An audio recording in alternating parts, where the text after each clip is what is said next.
पर इस सब के पीछे जो खौफ था सरकार को लेकर कि वो शायद जो मेरी और आपकी पीढ़ी वो नहीं दिखला पाई थी, उस खौफ से बाहर निकलने का जो एक साहस है, वो ये नौजवान पीढ़ी दिखा पा रही है।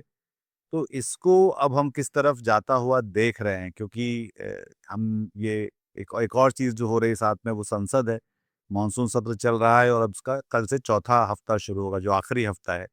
इसके बाद 15 अगस्त को नरेंद्र मोदी फिर से लाल किले की प्राचीर पर खड़े होकर फिर से कुछ परफॉर्मेटिव करने की टेलीप्रॉम्प्टर से पढ़ेंगे और वो देश को बताएँगे कि देश कितना सही चल रहा है उनके नेतृत्व में और आगे चलता रहेगा। तो मेरे हिसाब से इनके पास ये अब इस समय वो अंग्रेजी में कहते हैं डियर इन द हेडलाइट्स, यानी हिरण जब कार की हेडलाइट के सामने खड़ा हो जाता है तो जड़ हो जाता है, उसको कुछ समझ में नहीं आता कि हमें हटना चाहिए, भागना चाहिए, क्या करना चाहिए। वो एकदम अचेतन हो जाता है, वो रिजिड हो जाता है, फ्रीज हो जाता है वो। तो ये फ्रीज हो गए हैं इस समय, आरएसएस, बीजेपी, मोहन भागवत और ये मोदी सारे फ्रीज हो गए हैं। तो ऐसी हालत में और इन्होंने पूरी तरह से अब कब्जे में ले लिया है जुडिशरी को और मीडिया को। तो ना जुडिशरी को समझ में आ रहा है कि अब हम क्या करें, और ना मीडिया को समझ में आ रहा है अब हम क्या करें, क्योंकि इंडिपेंडेंट थिंकिंग तो खत्म कर दी। अभी तो ये है कि इनको यही जवाब देना मुश्किल हो रहा है। मोहन भागवत से पूछा गया, भाई पैलेट गन चलाई तुमने, टियर गैस चलाया तुमने? तो मोहन भागवत कुछ इस तरह से बोले कि नहीं, अच्छा मुझे तो पता नहीं इस बारे में, ठीक है ना? तुम आरएसएस के हेड हो, दुनिया का ज्ञान रखते हो, पूरी मासूमियत इतिहास बताते हो, तारीख मासूमियत के पुरानी देख साथ के उन्होंने बताते हो। बहुत ऐसा हैं? कहा, मासूमियत के हाँ, कि मुझे तो पता नहीं इसके बारे में। तो जब आप झूठ बोलते हैं, और वो भी ऐसे ज़माने में आप झूठ बोलते हैं जब जो सोशल मीडिया का ज़माना है, जहाँ पे एक-एक चीज़ का एविडेंस, सबूत आँख के सामने है, तब आप अपनी क्रेडिबिलिटी पर ही चोट करते हैं आप। यही हाल जुडिशरी का है। सरकार तो देखो, सियासतदान की क्रेडिबिलिटी तो कभी पब्लिक में होती नहीं, लेकिन जुडिशरी की क्रेडिबिलिटी होती है, मीडिया की क्रेडिबिलिटी होती है।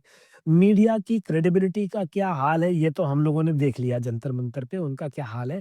हालाँकि मैं आपसे ये भी कहना चाहूँगा कि मैं जेन ज़ी को ये बोलूँगा कि आप थोड़ा तहकीकात करें, और असली विलेन वो रिपोर्टर्स नहीं है जो वहाँ पर पहुँचे। ज़ाहिर-सी बात है आपके सामने रिपोर्टर्स पहुँचे।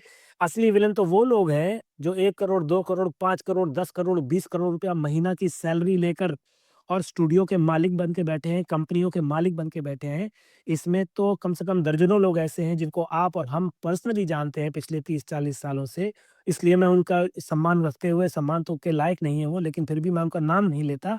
लेकिन आदमी को, इंसान को आज की तारीख में उनको एक्सपोज़ करना चाहिए कि मुकेश अंबानी की न्यूज़ 18 कंपनी में कौन लोग बैठे हैं जो उसको चला रहे हैं, जो हर दूसरे-तीसरे हफ्ते हवाई जहाज़ में, प्राइवेट हवाई जहाज़ में बैठ के यूरोप घूमने चले जाते हैं। ये दुनिया भर में घूमते हैं, प्राइवेट इक्विटी के कमाते हैं, करोड़ों करोड़ों रुपए कमा रहे हैं, अरबों रुपए कमा रहे हैं, और वो उन्होंने कुत्ते-बिल्ली की तरह, ये रविशंकर प्रसाद ने कहा कुत्ता-बिल्ली जीत जाता बांकीपुर में, कुत्ता-बिल्ली तो उन्होंने रिपोर्टर को बना रखा है, बेचारे को पैसा नहीं देते, तनख्वाह नहीं देते। आज तक ने हवा मौका देखकर इसकी आड़ में, जेन ज़ी के आंदोलन की आड़ में आज तक ने 100 150 लोगों को नौकरी से निकाल दिया। किसी को कोई पुरसा हाल नहीं है। तो हम ये देख रहे हैं कि इस समय क्रेडिबिलिटी का सवाल खड़ा हो गया है। आपकी विश्वसनीयता। और आपने बात किया जुडिशरी की, तो वो जो साहब हैं, जज साहब हैं, जो सुप्रीम कोर्ट के जज साहब हैं, जिन्होंने महुआ मोइत्रा से कहा कि जाओ गोली खाओ, तो उस पर तो सौरव दास जो 27-28 साल का आदमी है, जो कॉकरोच जनता पार्टी का स्पोक्स पर्सन है, उसने सवाल उठा दिया कि तुम सुप्रीम कोर्ट के जज हो कि क्या हो गया, तुम ये उम्मीद कर। अब ये तो हम सोच नहीं सकते थे आप पुराने ज़माने में कि कोई यंग आदमी इस तरह से बगैर हिचक के सुप्रीम कोर्ट के जज पर सवाल उठा देगा, और सीधे, मतलब उसने तू तड़ाक नहीं भी किया हुआ, लेकिन उसको अंदाज, उसका लहजा वही है तू बिल्कुल, तड़ाक वाला, कि तुम क्या उम्मीद करते हो कि। और ये जब सवाल करने लगेगी पब्लिक, तब आप कहीं मुँह छिपाने लायक नहीं रहेंगे, और वो प्रोसेस ऑलरेडी शुरू हो गया है। इसकी मॉडलिंग यही है कि वो प्रोसेस ऑलरेडी शुरू हो गया, और इससे आप ये देखें कि ये घर में शुरू हो गया। हमने आपसे पहली बार कहा था पहले इंटरव्यू में, आज से करीब 15 दिन पहले, कि 4 बगावत हो रही है, और एक तो माँ-बाप के खिलाफ बगावत हो रही है। वो माँ-बाप के खिलाफ बगावत का ये अंजाम है कि छोटे-छोटे बच्चे, 8, 10, 12 साल के बच्चे इंस्टाग्राम रील बना रहे हैं, अपने बाप की फ़ोटो को दिखा रहे हैं। बाप बड़े गुस्से में यूँ करके बैठा हुआ, कह रहे ये हमारे डैडी हैं ये, और ये अंधभक्त बने घूम रहे हैं, और हम जाना चाह रहे थे जंतर-मंतर, इन्होंने हमें जाने से रोक दिया। ऐसी-ऐसी बातें करके बच्चे लगा रहे हैं, वीडियो लगा रहे हैं, सोशल मीडिया पे लगा रहे हैं।